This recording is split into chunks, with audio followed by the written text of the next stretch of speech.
Common thinking traps and how to avoid them. In order to escape from the mental prisons that we can so easily build for ourselves, in the book Brilliant CBT, Dr. Stephen Breyers examines 7 common thinking traps that keep us unhappy so that we can become aware of the ways they cause our difficulties. Then, in this chapter, and as the book progresses, he teaches us simple strategies to avoid these common thinking errors and remediate them. The traps are catastrophizing, generalizing, mind reading, polarized and rigid thinking, emotional thinking, blaming, filtering and magnifying, and emotive language. Thinking Error 1. Catastrophizing. The end of the world is nigh. Page 50 shows an example of someone catastrophizing. It's the hallmark of an anxious person. It combines pessimism with a wildly exaggerated sense of threat. It assumes that things will not just be bad, but be really bad. People who catastrophize can be just as distressed by relatively trivial setbacks as a major misfortune. They project a doom-laden, frightening scenario. They seldom realize they have resources to deal with this. If you do this, try the following strategies. Ask yourself, on a scale of all bad things that have happened in the past or will happen in the future, how bad this event could be. If I had no choice but to deal with the very worst thing that could happen in this scenario, and what would I actually do? What could help me now that I did when faced with past difficulties?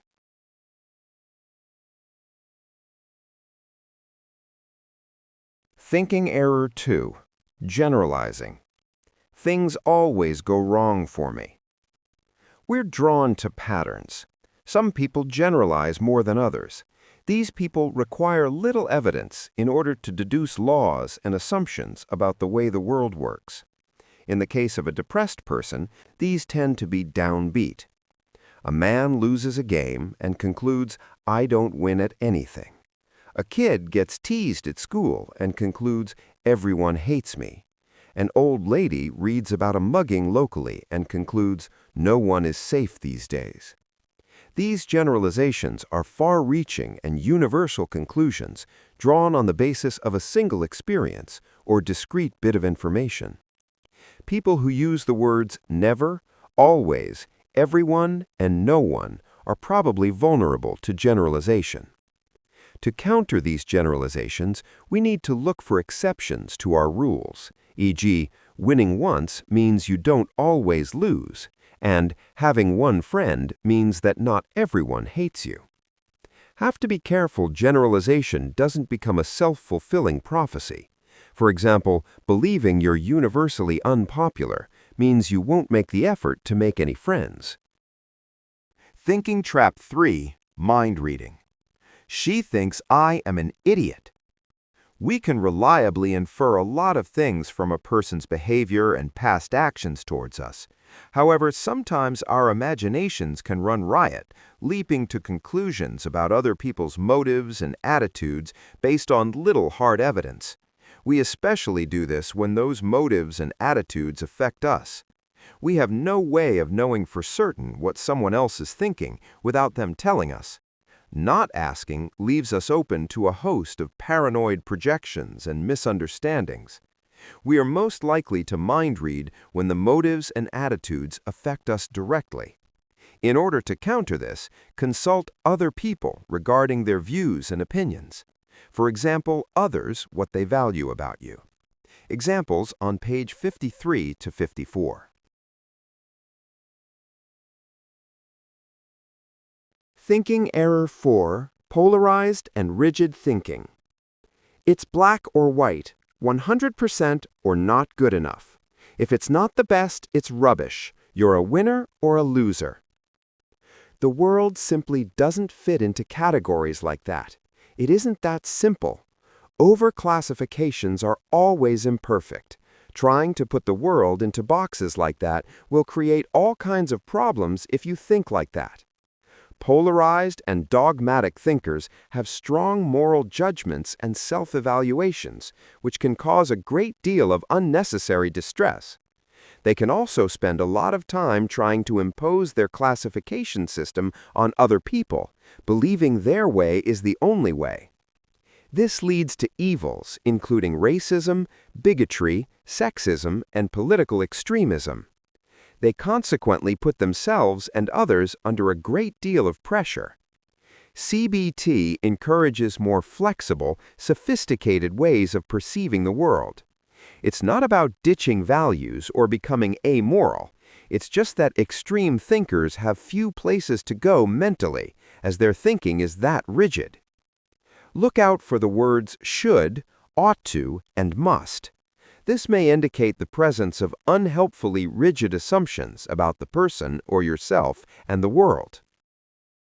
Thinking Error 5. Emotional Thinking. I feel so guilty. I must have done something awful. The impact of someone's behavior may be unintentional, but the feeling it generates in you makes it feel more real. Like one sibling complaining that their younger sibling is winding them up intentionally, when in fact the wind-up is unintentional. Common examples of emotional reasoning. I feel attacked means someone must be getting at me. I feel guilty might mean I must have done something bad. I feel scared might mean something bad is about to happen. The antidote for this is recognize your emotions are not necessarily accurate guides when it comes to establishing the truth. Set your feelings aside and consider what hard evidence there may be that supports your conclusion. Consider other possible explanations. Ask yourself, would someone else be reacting to this situation in the same way? Thinking Error 6, Blaming. It's all your fault. Dishing out blame for something disengages your problem-solving skills. It's a cognitive dead end and surefire cue for a whole host of destructive emotions, such as resentment, bitterness, anger, and hatred. When the situation is someone else's fault, there is no call to do anything about it or seek to understand what else played a role in it, including you. Underneath blame, there are some dysfunctional assumptions, such as, I must be good at all times or people will hate me, a form of Catastrphising, or, if I'm not perfect, I'm useless and unworthy, polarized and rigid thinking. Another extreme is people with OCD reduce anxiety by making up and performing strange rituals for themselves. They're particularly prone to self-guilt in strange, irrational ways. Guilt is a natural reaction to doing something wrong. However, if you feel it a lot for no good reason, this could be an indication of an overdeveloped sense of responsibility, or that a very negative set of core beliefs may be controlling your life. Thinking Error 7. Filtering and Magnifying. You see, it's just as I thought. Filtering regards information that fits in with our beliefs. Magnifying means we emphasize information that fits our beliefs by exaggerating its importance and frequency. This is looking for evidence that supports our negative conclusions about ourselves, such as on page 60-61. A lady organizes a wedding for her friend, and one minor screw-up meant she was a failure at organizing the wedding, which supports the belief that Jane holds about herself, which is, she is no good. Techniques to avoid filtering and magnifying include, try to see the whole picture, take all the facts into account, even if they don't seem to fit your expectations. See whether you can build a case for the opposite viewpoint. The wedding was a runaway success because I did a fantastic job. Check you're not blowing certain elements out of proportion.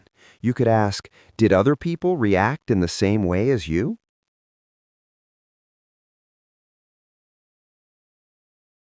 Thinking Error 8.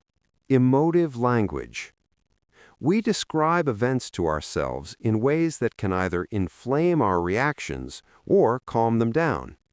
If I tell myself, that man despises everything I stand for, rather than we don't always see eye to eye, I will instantly be defensive next time we meet. Saying to myself, the situation was utterly humiliating, as opposed to briefly uncomfortable, means I will be making strenuous efforts to avoid similar situations in future, even if such protective maneuvers are entirely unnecessary. My language has raised the stakes. Emotive language is one of the main reasons people convince themselves they will be unable to tolerate situations that they have perfectly good resources to tolerate. See example on page 62. Be careful that when you describe past or future events to yourself, you do not prejudice yourself. This is counterproductive. It's very hard to think objectively about a scenario that has already been given a strong emotional charge, feelings. Our language often colors our perception of the events, feeling into fears and anxieties. The remedy for this: when thinking about emotionally inflammatory scenarios, check your vocab to make sure you're not throwing fuel into the fire of your negative thoughts. Strive to achieve the most neutral, objective tone that you can. When recalling distressing events, imagine you're writing a bulletin for a news broadcast, which requires you to assume a detached, objective perspective. There are exercises at the end of this chapter to help recognize the thinking traps in this video. These are in the book.